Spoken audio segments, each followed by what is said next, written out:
What is going on, everybody? Welcome to another Angle of Pursuit podcast, your fantasy football home over at fakepigskin.com. I'm your host, Kyle Robert. You can follow me on Twitter at NotoriousKRO. No Ron tonight, no Damien tonight, but that's okay because we got John Bosch. What's up, John? Not much, Kyle. How you doing? Doing good, doing good. Happy to have you. Glad to have you on the show, making your debut on here on the Angle of Pursuit. Week 10 was a little crazy. There's a lot to unpack tonight. Obviously, we'll talk Packers, we'll talk Cowboys, we'll get you set to win on the waiver wire.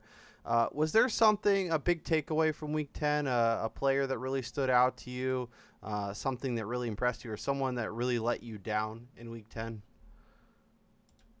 There were lots of letdowns in Week 10. I should say, I feel like I should say long-time listener, first-time guest. First time. But yeah, I mean, there were letdowns all over the place. I mean, lots of players. Let's start with I'll go LaShawn McCoy, who granted, they were getting just raced by the Saints, but even if it is a bad rushing game script, it's supposed to be good for passing, and he's kind of their lead receiver, isn't he? Yeah. So he let me down quite a bit in several places this weekend. That's 2 weeks in a row on him too. Yeah. Are you starting to get worried about this Bills offense kind of as a whole? Like, it seems like every time they play a little bit better, they're like, oh, okay, well then we'll just trade this guy, or this guy gets hurt, but then they trade for Kelvin Benjamin, but then they ship off Marcel Darius. So I don't know what to do with this team, and I'm starting to get worried as a guy who owns McCoy in a couple spots. Yeah, he was the only one that I felt comfortable with. I felt comfortable with Charles Clay early on, but then he got hurt. I've never felt good with any of their receivers. Adding Benjamin, I just don't see him coming in and like making a huge difference. I've never been a huge Tyrod guy, but LaShawn McCoy felt like the safe play from Buffalo, and he is starting to concern me. I'm still going to keep playing him because, I mean, he's just, unless he's hurt. I mean, if he's hurt, then sit him. But their only alternative is Mike Tolbert. Ooh, that's just, they put him in, and it's awful to watch. Like, they try to still run the same plays that McCoy should be playing, and do they not realize there's a little difference between LaShawn McCoy and Mike Tolbert? Like, I just remember that, like, it was like a 3rd and 15, and they threw like a check down to Mike Tolbert, and I was like, what's going on right now? What are we doing here? Well, he's got the same wiggle that Tyreek Hill has. He can break through all those tacklers, right? I mean, 100%. 100%. God.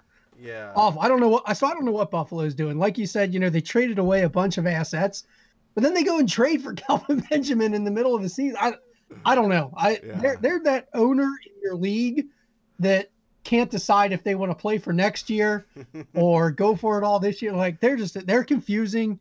And it's frustrating owning any of their players. I thought McCoy was safe, but he's starting to concern me more and more. Yeah, him and Keenan Allen are definitely two guys that I viewed highly coming into the season that have been underperforming, especially as of late. I mean, Keenan Allen's targets just keep going down, and I don't know what the Chargers passed the game. My biggest thing was the Chargers have Austin Eckler. What else do they need? True. I mean, I'm a big Melvin Gordon guy, so that was that was another rough game. What do we do with guys like Austin Eckler that clearly have that big play potential, but like get 2 targets or maybe a handful of carries? Obviously, Eckler got 10 carries in Sunday's game against the Jags, which is random, but are those just stayaways for you, or do you trying to find ways to find value in some of those kind of guys? Yeah, this is the time of year where if it's redraft, I'm considering like throwing Eckler onto a roster. I'd rather have him than because he's got upside, obviously, and if Melvin Gordon goes down, he becomes league winner Austin Eckler. So this is the time of year after buys get done where it's time to put them on a roster. I'd rather have them than some guy that I've held on to all year as a fill-in guy that I'm never going to use unless, there's an injury. And even then the upside's not huge. like Duke Johnson, something like that. A guy that I feel comfortable putting out there, and I'm going to get a few points to fill in while my actual starter's on bye. But that's where I see the value in Eckler, just from a redraft standpoint. I mean, Dynasty, he's owned in a lot of places just because of that risk of if Gordon goes down, all of a sudden you have an immediate asset.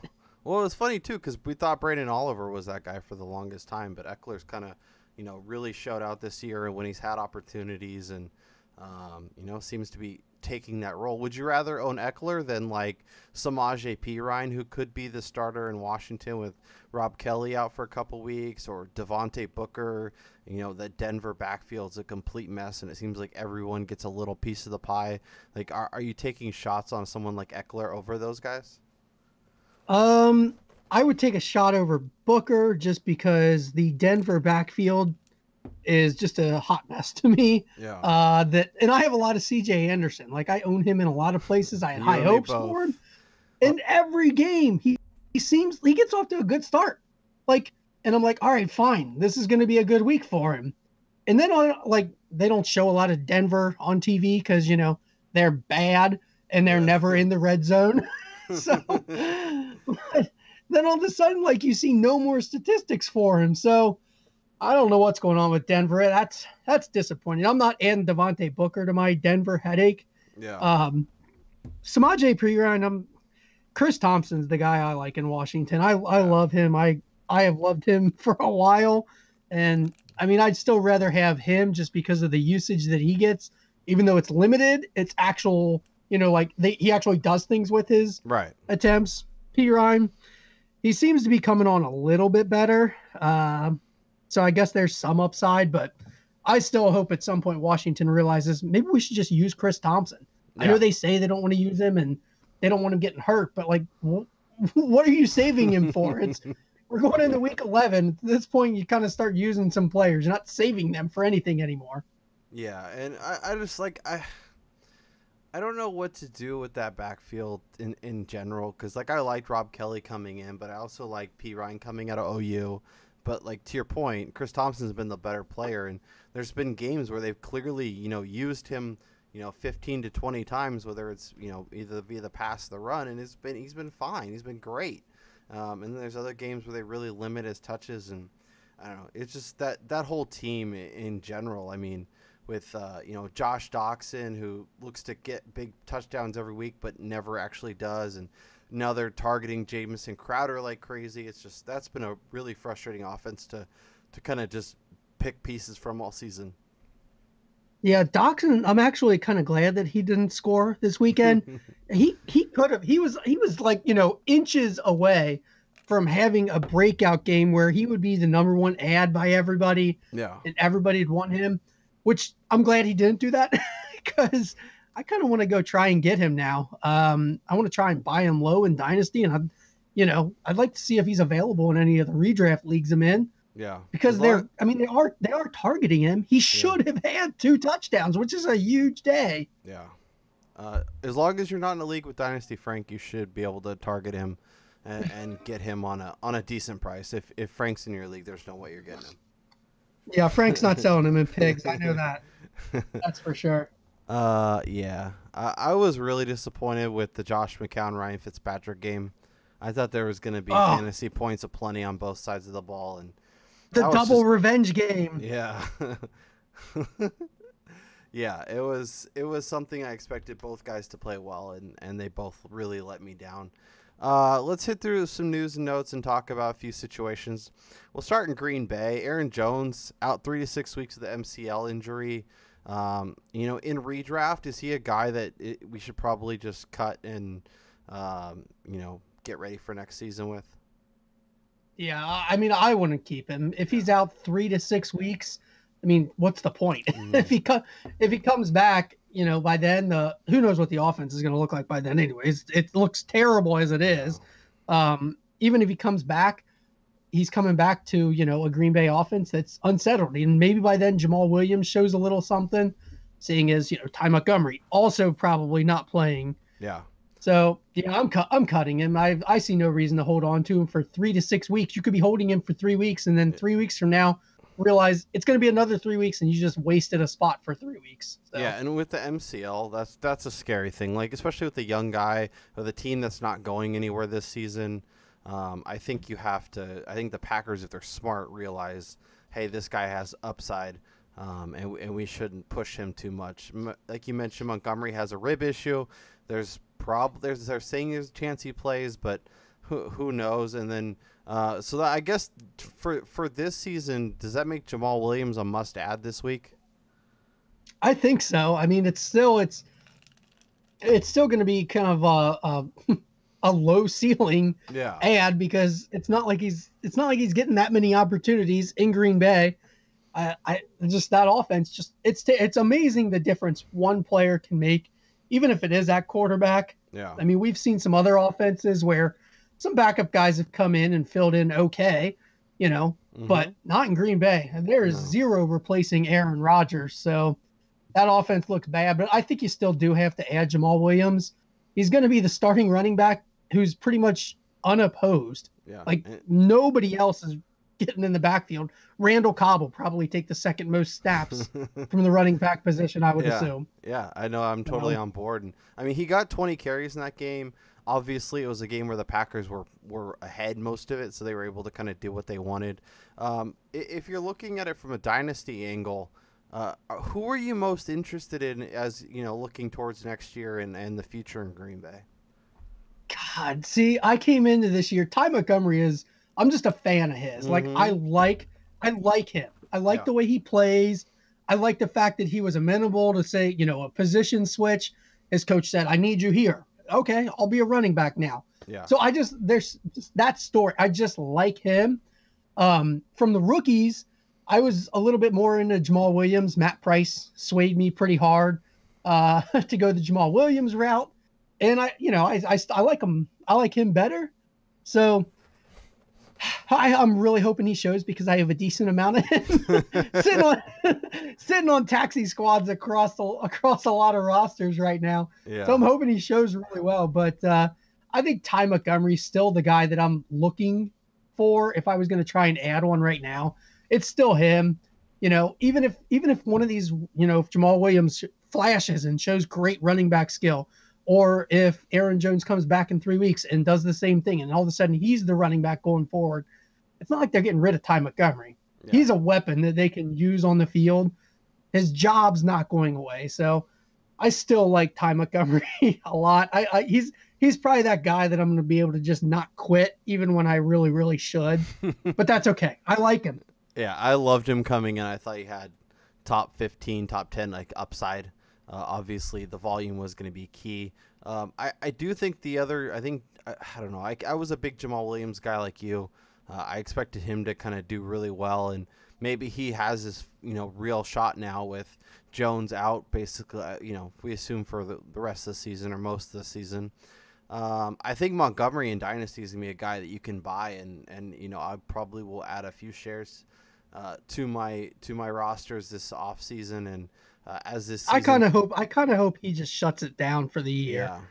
I mean, like, if you've hurt your ribs once, you've come back probably too soon to try and save your job. Yep. Or because of fear of losing your job, and you got cracked again. I mean, like, don't mess with ribs. Shut them down. Just sit there, do nothing, and come back next year.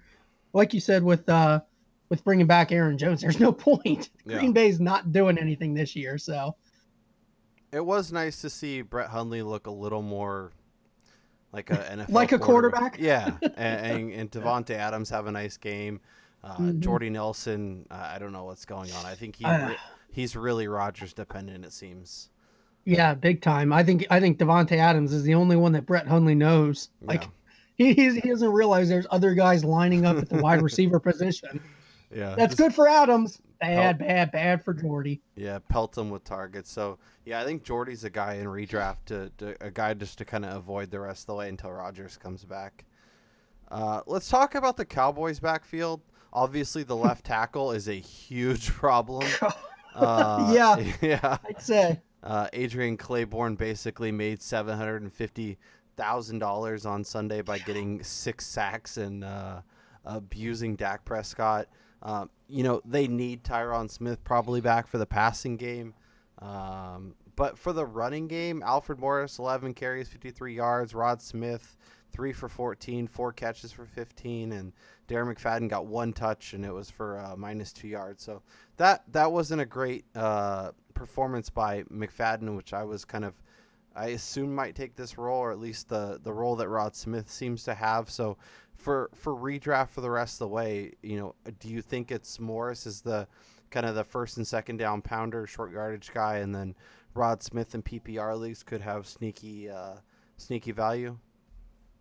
Yeah, I mean, that's certainly the way they played it on Sunday. Darren McFadden didn't seem to be part of the offense. I know a lot of people thought, oh, he's inactive because they're saving him. Yeah. Or wait, was that Morris? No, that was which McFadden. One? Whichever. Yeah, McFadden. That was McFadden. Right. That's right. Yeah. So people were, thinking that was the case. Maybe he was just inactive because he's the 4th best running back on the roster. Like, at this point, I think they showed their hand. I think it's Alfred Morris. I don't know how you can argue with that. Like, he was the featured back. Not that he did much with it, but he was the one they used more. Mm-hmm. So I think Alfred Morris is the guy to go. Yeah. Unfortunately, I'm gonna have to agree. I was big McFadden guy. I thought, okay, they're gonna keep him in a bubble wrap. As soon as they, actually has to play, they'll bring him out and they'll give him work. But he got no work. So I think it's safe to cut McFadden. I think if you're in PPR leagues or deep leagues, hold Rod Smith and Alfred Morris if you need a running back. Some other guys that you could possibly add. It looks like Dion Lewis, the guy in New England, or I know we saw Rex Burkhead do some stuff. Do you think they both can kind of have standalone value? Where are you at with this Patriots running back situation? Oh dear God, New England is a backfield that I have tried to avoid for. Let's see. I think since Corey Dillon might have been the running back. Like at that point, he had a defined role. New England, I will never trust. Yeah. I do think Dion Lewis is playable. Yep. I think James White is playable. But they're probably, when we talked about the guys that you're kind of saving on your bench to fill in, thinking they're going to be okay. Dion Lewis, you might put him in there and you're going to get a 0 sometimes. Yeah. He's probably the safest one, but it's New England. The floor for every New England running back is 0. He just might not be part of the game. That's how I feel about New England. I've tried to avoid them at all costs in just about every format I can ever think of. Maybe best ball. 3 months ago when we were drafting, I'd throw a dart at a New England running back, but they're scary. I have Dion Lewis on a couple of rosters, but I never feel comfortable putting him in the starting lineup. I don't feel comfortable putting James White in a lineup unless I have, my 2 starters on bye and a wide receiver on bye, and I just need to throw in a PPR flex, and I'm like, he'll probably get 2 or 3 catches, and maybe he'll get in the end zone. Yeah, that's kind of where I'm at. If you're not going to be playing Rex Burkhead or James White or maybe even Dion Lewis, then maybe they're probably guys that you don't really need to carry. But I do like Lewis. I think he is the short yardage guy, especially in games or, in games where the Patriots are trying to salt it away. I think he could be involved.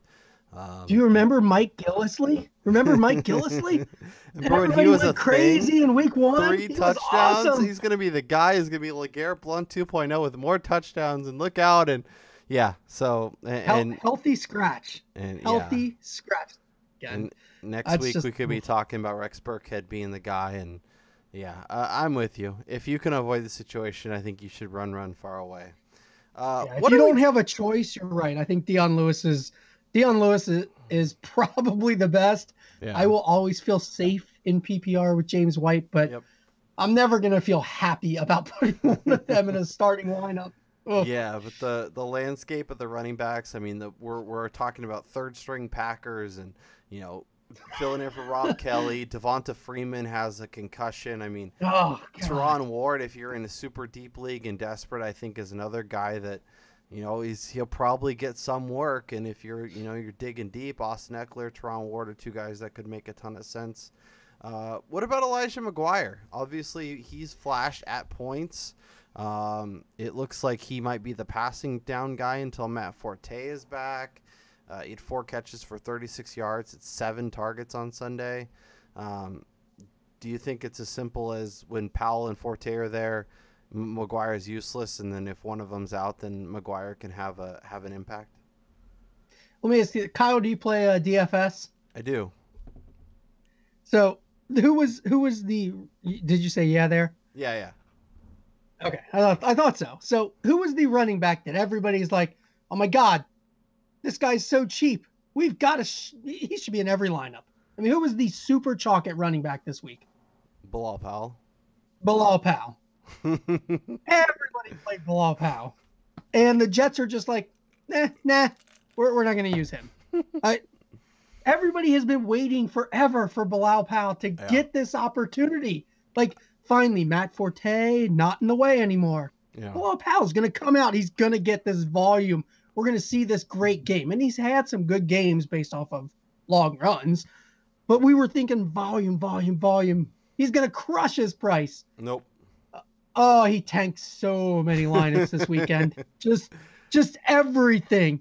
And all of a sudden, then you see Elijah McGuire. He didn't really get any yards, 22 yards, 8 carries. That's not fantastic, but they gave him attempts, you know? Yep. Why are they giving him attempts? They threw him the ball a few times.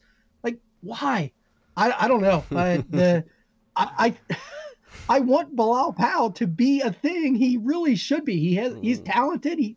But he was given the opportunity and didn't seem to seize it. I don't know.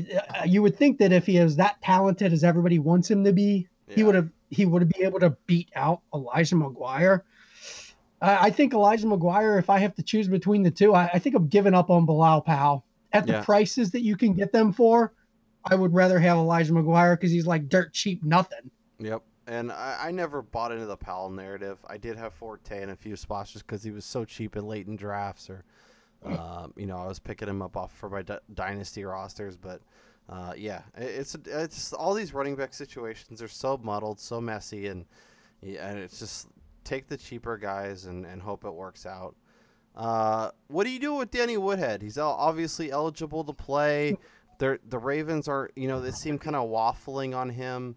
But when he started this season, it looked like, he was getting all kinds of work on that first drive before getting injured. But he's also an old guy with multiple knee injuries. Like, is he a guy on your redraft leagues that, you're stashing and holding on to, thinking maybe he could be, especially in PPR, a guy you can play through the stretch? He's also coming back to a team that's the Ravens, not exactly an offensive juggernaut. But Danny Woodhead is one of my favorite fantasy players of all time. Like, he's the guy that I love that style of player. I love the PPR running back that, if he's going to catch, 5 balls a week. Yeah. And he's going to get 30 to 40 yards. Like, right there, you have this built-in base in PPR that Danny Woodhead for years was just fantastic. And nobody ever wanted to draft him. Nope. So I could always get him so late. I loved him. He's a guy that I would try and put on a roster right now, but I'm probably biased because he's been so helpful to me for so many years. And I would rather have him on my roster than Aaron Jones. Because if Woodhead comes back, it is the crappy Ravens, but I think Joe Flacco can find Danny Woodhead 4, 5, 6 times a game. And he's going to have like a base of double-digit points. So that's at this time of year where we've been talking about some terrible running backs. I would rather have him on there. We're going to know, I think we'll know relatively soon if he's actually going to come back at all this year or if he's going to be done for the entire season. Yeah. So it's really low risk. You're playing with your last roster spot. It's a high reward if it works out. If he comes back, you've got yourself a guy that's usable every single week with a solid floor.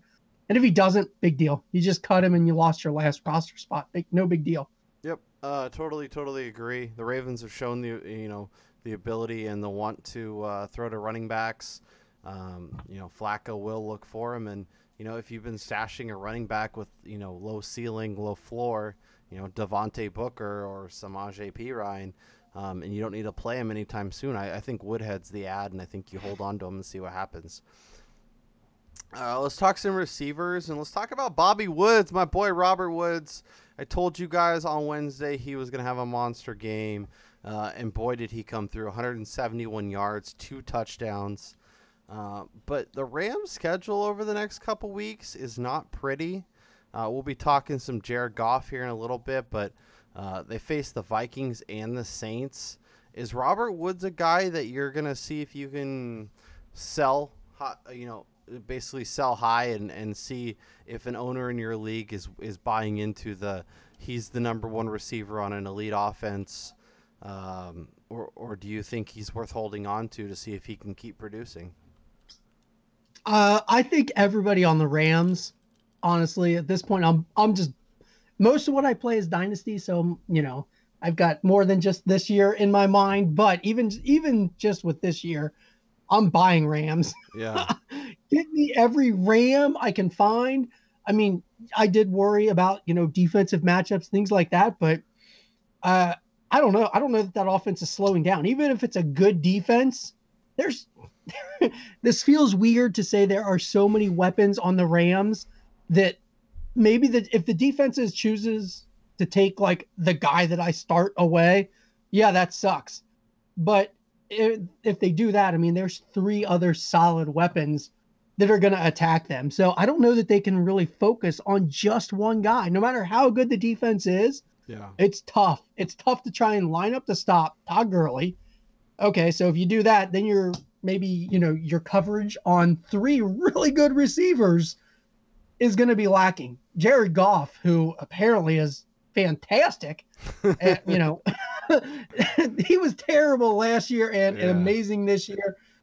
Just what a difference the coaching makes. Well, yeah, I think that's the difference from going from Jeff Fisher to Sean McVay. So at this point, I'm buying all Rams. Yeah. Like, give me any Ram. I will start them. I don't care what the matchup is. I've been playing Sammy the last couple weeks. I'm a huge Sammy Watkins fan, which this year has been pretty rough. Mm-hmm. And he's still not getting as many targets as I would like.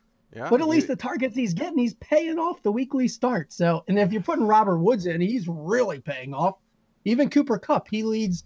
I think I saw something earlier. I think it was McDowell put it out that Cooper Kupp, I think he was leading red zone rookies in red zone targets. Like, yeah, he was up in like the top 5 in terms of red zone targets in the NFL, like just wide receivers. So, yeah, this offense is impressive.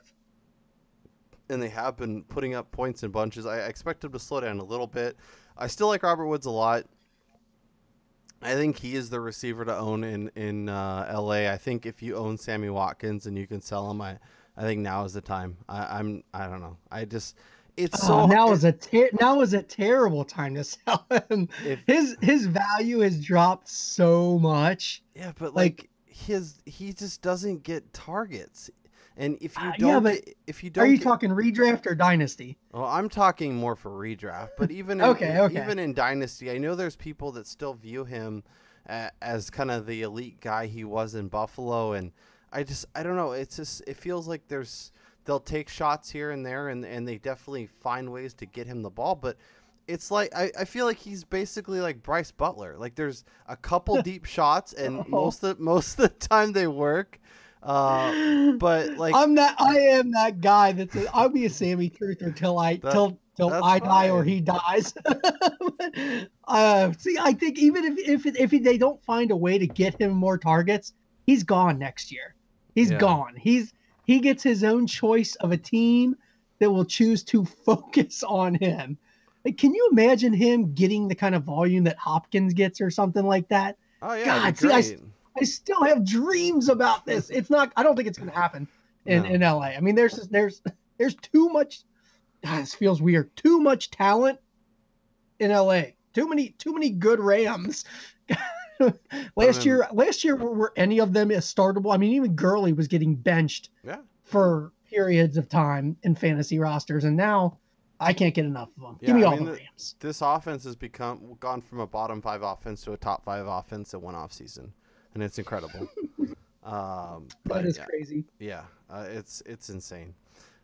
Sterling Shepard. It is so nice to see this guy getting the work and producing. And this is a guy everyone was on team Brandon Marshall coming into redraft, and Obviously, no Odell has opened up a little more volume opportunity, but 11 catches on 13 targets. I think this is going to be a guy that helps people win leagues and redraft the rest of the way. Yeah, I agree with you. I think there's going to be lots of rosters out there where people basically have picked up their entire wide receiver crew off waiver wires or very late drafts, depending on how many rounds you're drafting. But I mean, Robert Woods, he was probably available in a lot of waivers a couple weeks ago. Oh, yeah. Sterling Shepard for sure was. He hadn't done much. He got hurt, for a little bit. Yep. So I think you're going to see lots of redraft championships where the wide receiving crew is a all waiver claim, and everybody else that they drafted, you wasted draft picks early. But it's not like you could have drafted running backs because they've been just as bad this year, drafted at the top. So yeah, I'm with you on Sterling Shepard. He's another guy that I like quite a bit. Yeah, I'm glad to see him performing. Another guy that's going to help people win leagues is Marquise Lee. 23 targets over the past 2 weeks, got a touchdown each of those games. Hearns is already doubtful for Sunday, so it's a game against the Browns, but it feels like even against the Browns, even if Blake Bortles doesn't throw it a ton, Marquise Lee could be in line for another monster target type day. Yeah, I agree with you. They don't really have too many other options to throw it to. So if Bortles is throwing it up, now I know he threw more this week than they probably ever want him to throw. Yeah. But I got to believe if he's throwing the ball, Marquise Lee is the first guy he's looking for, and he's going to get a huge target share. What are you doing with Corey Davis? Obviously, I'm a Titans fan. I'm a little biased. The production isn't coming along with the volume. He had 10 targets on Sunday. I feel like Corey Davis is coming along. He's getting the snaps. He's getting the targets. The production now needs to follow. And maybe, if he catches that if he ends up putting the ball in the end zone instead of fumbling out through the end zone and having it be a touchback, then we're looking at his day a little differently. But I want to get excited about Davis. I feel like every time I try, something just holds me back just a little bit. I think you should certainly be excited about Corey Davis. I'm a Bengals fan, as you can see from the back, and I was upset that he fumbled that ball because I'm like, oh my God, like get in the end, like how do you do that? You got this touchdown. In the long run, it might be good if you're trying to buy him. If you're in a league where he's not on a roster, he should be on your roster and in your starting lineup. I mean, the volume he gets, Tennessee has proven to be a pretty good offense at this point now. He's got a good quarterback throwing to him, an efficient quarterback. So, I would pick him up. I would play him if I had the chance. He's not on the waivers in any league I'm in. So yeah. I mean, he's available in about 50% of Yahoo leagues. So I'm with you. I've been telling people to add him if he's available. And we got the last round of buys this week, and I think he could be a guy that down the stretch makes a real difference for fantasy teams. And we kind of touched on the Redskins earlier, but Jamison Crowder, 24 targets over the past 2 weeks. Do you think they're finally starting to do what we've all been kind of wanting for them and to use him a ton, or do you think this is just kind of a blip and then Kirk Cousins will focus his targets other places over the next few weeks? Yeah, I wasn't a Jamison guy coming into the season, really. I didn't really have any of him. But the last couple of games where all of a sudden it seems like they're trying to make a point of getting him the ball, which I can't argue that. I felt really good about my decision to have no Jamison Crowder at the beginning of the season. Now I'm starting to wonder, maybe I should try and get a little bit because, I mean, they clearly are game planning for him. They want him getting the ball. They want him making plays. So, you can't argue that. If they're gonna continue with that, I think they've given up on Terrell Pryor. I mean, at this point, it's crazy. He was non-existent on Sunday. So he's out of there. Jordan Reed hurt all the time. Yep. Maybe he'll be back at some point. Vernon Davis and Jamison Crowder seem to be leading the offense. I will still say I do think Josh Doxson might be the receiver to add. But yeah, I can't argue with adding Jamison Crowder at this point. I won't fight it because that kind of I look for volume. I look for targets Yep. when I'm looking for a receiver, and that's the way to go. Yep. They're making a point for him. I couldn't agree more. That's why I tend to lean on guys more like Crowder, and less like Sammy Watkins. I I still love Sammy. I know. Hey, if I had, I just can't. If I had any Can't shares, I'd sell them your way. I benched him and Robert Woods. I have them both on a redraft team. I benched them both. This is heartbreaking. Right at the last second for Mohamed Sanu, because I was like, you know what? Sanu's actually been pretty good, and this game I think this game has a chance to be really high scoring. Oh, that did not work out. I'm sitting there looking at my bench points, and I got like 40 points on the bench from Robert Woods. And I'm like, oh, this is so awful. This is awful. Let's fantasy football. Damn it! I know it's the best. It's the worst, but it's the best. What are we doing? Why do we do this? What are we doing with Corey Coleman? It looks like, for all intents and purposes, he'll be back this week. Are you a Corey Coleman guy, kind of in general? Nope. It shakes his head. No. I could not be further from a Corey Coleman guy. My feeling is I don't want any Cleveland Brown ever. I think I have Dave. I do have some David Njoku. For some reason, I have a spot for him just because I think he's that talented. Corey Coleman, no. I don't want a Cleveland Brown. If he was somewhere else, maybe. But at this point now, he has spent a lot of time hurt. And what kind of injuries has he had? Both to two his broken hands, right? Which is very yeah. It's kind of a weird injury, but I can't imagine breaking your hands twice and then coming back to it. It's not like hands are important in what he does, right? No. Completely out of the question. Even if completely healed, like there's it worries me that there's a little damage, any little bit of damage. He's already playing behind the 8 ball because he's playing for the Cleveland Browns. Like, so I am hard pass. Stay away from him.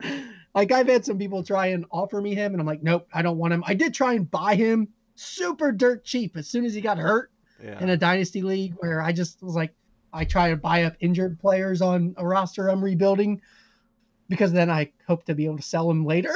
I didn't get him because the guy asked me for a little bit more, and I'm like, I feel really uncomfortable with that. That's too much.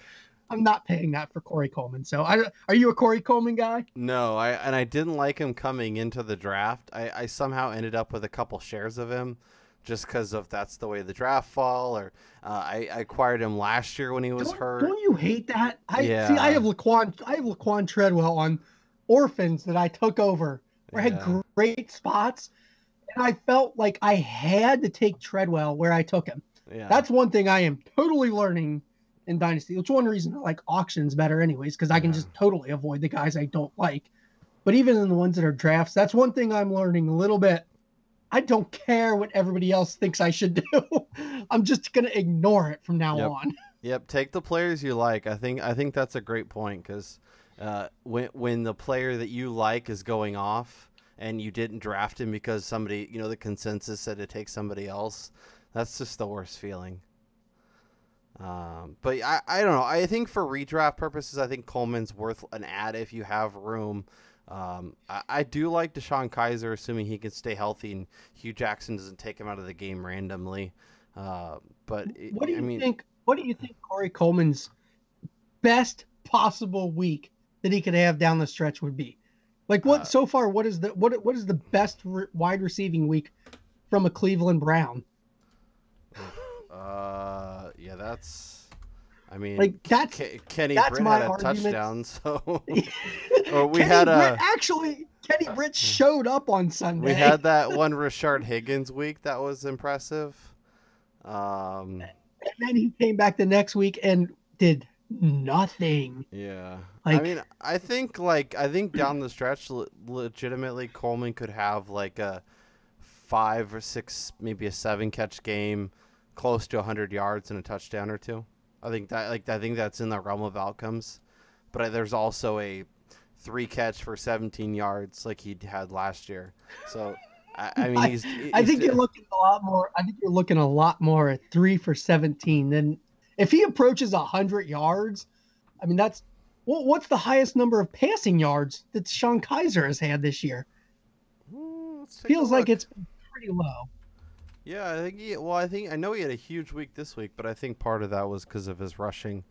Let's go to his game log.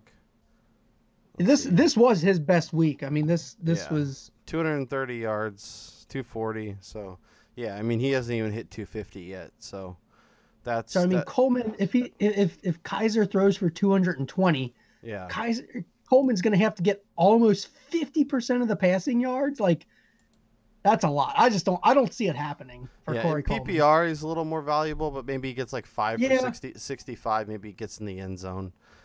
That's a stat line I could see. And we're staying away from Josh Gordon, right? Like we're not falling back in that trap again. Oh dear God. Ugh. No, I am not. I had Martavis Bryant on some rosters where it's the day he got reinstated. I'm like, give me anything, people. Yeah. And then all of a sudden then he's coming back throughout the year, and I'm hearing all these summer reports that he's going to be so good, and I'm like, oh crap. Did I sell a little bit too low? I was just happy to get out. I didn't think he'd make it. But you know what? I'm happy again because he's not my headache. I think I have him on 1 or 2 rosters where he's super cheap, like got him for cheap. I tried to buy him from a guy that I sold him to. I sold him for a first. And then as soon as he got suspended for being an idiot. Yeah. And he got sat down to watch and learn from the sidelines. As soon as that happened, I tried to offer this guy a third, and he just responded to me. He's like, I gave a first at this point to you. He's like, I'm going down with the ship at this point. And I'm like, yeah, okay. I kind of understand that. It was a low ball offer, but I was hoping, hey, if I get him for a third and he comes back and does anything, I'll sell him for a second. That's the way to do it. I sold my only share this summer to Dan, and I was happy to get out of it, even though I got Jameis out of the deal. And yeah, that hasn't gone the way that I expected this season. Let's run through a few quarterbacks as we get ready to get out of here. What's your take on Ben Roethlisberger? Like, everybody owns him. You look at his schedule coming up. It looks beautiful. So many opportunities. He's got Tennessee on Thursday. He's got Green Bay next week. Like, all the fantasy points, but at the same time, he hasn't been good. Is he a guy that you're fine? Oh, I'm guessing you got some fantasy points. McCaffrey just scored a touchdown. A rushing touchdown. Rushing touchdown? It's like with a 4-yard rushing touchdown. It's a Christmas miracle. It is. Sorry, I needed McCaffrey to do some stuff. It's all good. It is all good. My take on Roethlisberger is I can't believe you can't sell him for a profit in pigs. He should be worth more than what you paid. So he's actually a guy that I'm kind of surprised you haven't been able to sell if you've been actually shopping in. I mean, I've been asking around. I mean, if you know Ty Miller, he loves to. I mean, he offered me Geronimo Allison for him, so that's what. And this is a 2-quarterback superflex league, I'm having issues getting rid of Ben Roethlisberger. But yeah, I just like those owners are all jerks. Oh yeah, they're the best. They're the worst, but they're the best. No, I mean, okay. So one thing Ben Roethlisberger does every year is he picks like 2 or 3 weeks where he's like, okay, I'm just gonna play like I don't care, and I'm gonna throw the ball all over the place, right? He does that every year for a little 2 or 3 week span, and everybody's like, oh my God, did you start Ben Roethlisberger this week? If you have him in DFS, you just smashed everything. He hasn't done that this year. As a Bengals fan, I'm still waiting for when is that going to happen? At some point, that's going to happen. I'm going to see a scoreboard, or I'm going to be watching Red Zone, and they're going to be constantly showing the Steelers over and over and over. I mean, if I'm in a super flex redraft, I would love to have him right now. I think this is, I kind of think that Pittsburgh offense is getting ready to go to that next level of kind of unstoppable. I want to say they're going to put up points like the Rams do. Oh God, sorry, I can't get over my Rams love tonight. I think they can get there. I mean, Antonio Brown's actually had a couple of down weeks. Yeah. So I don't see that staying the course. Antonio Brown's not going to continue to get just a few catches a game. Yeah, he's going to have a game where he has 10 catches. Yeah, but he got 10 targets this week. And I just think Ben's been bad, and I don't think he's targeting him. I think, like, Juju, obviously, if he catches a long one, it's a touchdown. And, you know, we're used to seeing Antonio do that. I don't know. I just, like, I know if you own Ben, you're probably playing him, but I'm looking elsewhere. I'm kind of over the Ben Roethlisberger experience. Yeah, I mean, I don't want him anymore. But if I have him, I think he's a good guy to have going down the stretch. And at this point, health is a major concern. Yeah. Yes, Ben Roethlisberger complains constantly about, oh, I played through all this pain, because that's just who he is. Just ignore all of that. Assume he's going to start every game, because he does. You know, what they've had, how many games has he played the last few years? Usually 14 games or something. Yeah, probably it's usually like right between around 12, there, like 12 and 14. Yeah, like he takes off a week or two to prove his point that he's tough and he can eventually get back and be a gamer. But what, you know, sorry, again, Bengals fan, don't like Ben Roethlisberger at all. But from a fantasy perspective, he's a guy that this time of year he's not going to sit down. Yeah. Like, they would really have to crush him. And usually, even when he is banged up, he will continue to play. Le'Veon Bell is great in the passing game as well, not just the rushing game. Yep. So I like him. I would play him down the stretch if I had him. Last one before we get out of here. Let's talk about Drew Brees. The Saints have become a team that can run like crazy between Mark Ingram and Alvin Kamara. We saw the time of possession. I mean, they had it for 40 minutes against Buffalo's 18. Breeze has no more than 2 touchdowns in any single game. Like, are you starting to consider, you know, especially in a redraft, where if you have other options or, you know, solid streaming options, like this week I would have said play Jared Goff over Drew Brees, and it would have worked out great. Like, are we considering? I mean, are you considering benching Breeze to play some of these guys with more upside? God, I don't know. I mean, a few weeks ago, I was like, okay, if I'm going to go out and try and get Breeze because of his playoff schedule. Yeah. Like, he's going to be dominant in weeks 14, 15, 16. I want him on my team because if I'm in the playoffs, I think he can lead me to a championship. Yeah. It's hard to argue with the results they're putting up with this new New Orleans defense. I think it's got to be helping Sean Payton's job security. Oh, yeah. I mean, they're looking good. It's going to prolong Drew Brees' career. How long can he go in there and do this kind of thing, as opposed to the expectation of throwing it 40 times a game and being the focal point of the offense? It's scary to think that there's a little bit of a shift, but I think Drew Brees is the perfect example of why in a single quarterback league, don't draft quarterbacks. Yep. Just don't do it. Don't do it. If you drafted Drew Brees, he's on your roster. You feel like you have to play him every week. Yep. I mean, you said you would have played Jared Goff over him. Yep. But that's really hard to do. Oh, yeah, like when you're actually submitting that lineup, like the thought to doing that, it's just challenging. I mean, his DFS price isn't like getting cheaper. No. Because it's still Drew Brees. Yeah. And he could go off for 5 touchdowns But I mean, if you, to your point, if you draft Carson Wentz, Dak Prescott, Jared Goff, like these guys, freaking Case Keenum threw 4 touchdowns this week. So like Case Keenum. So just CJ Beathard. Yeah, CJ Beathard, like, Deshaun Kaiser. CJ Beathard and Deshaun Kaiser were top 5 options this week. Unless you're playing flex, don't draft quarterbacks. Yep. Just don't do it. Don't do it. You will pigeonhole yourself into a position where you have to play him. Mm-hmm. Like, you're not getting Drew Brees late in a draft. You're going to draft him at a spot that you have to.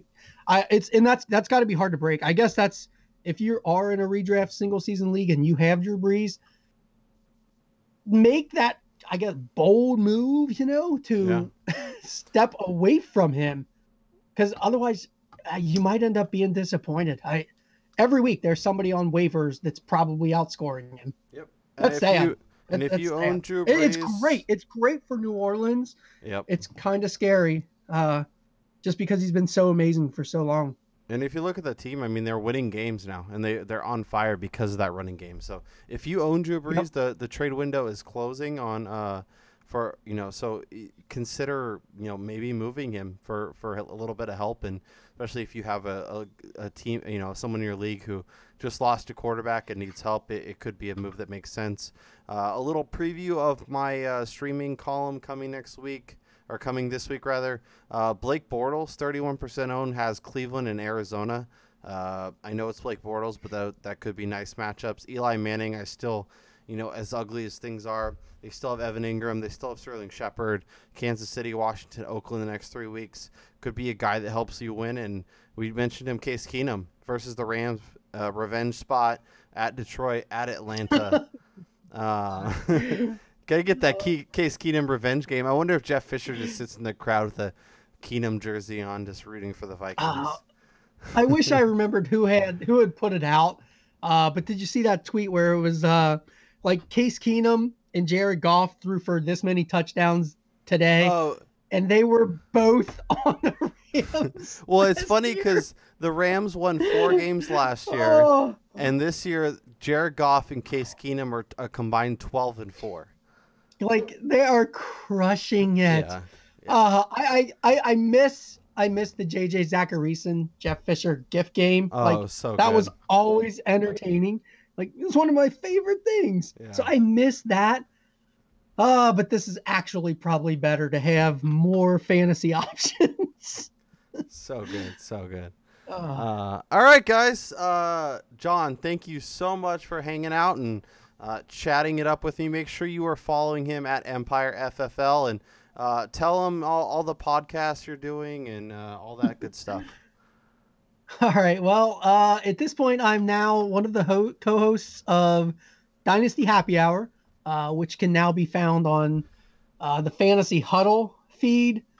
Fantasy Huddle is kind of the umbrella, and it hosts Dynasty Happy Hour, hosts Dynasty Happy Hour Open Bar, which is a very loose fantasy football conversation hosted by Jay, Mike, and Gabe. And then it also has the Fantasy Tilt with so that all comes out on that feed. I also do Dynasty Game Night from time to time. That's me and Matt Price of DLF. We just get together and kind of play fantasy football focused games. Games are fun. They're the best part. Yeah. Like, we love it.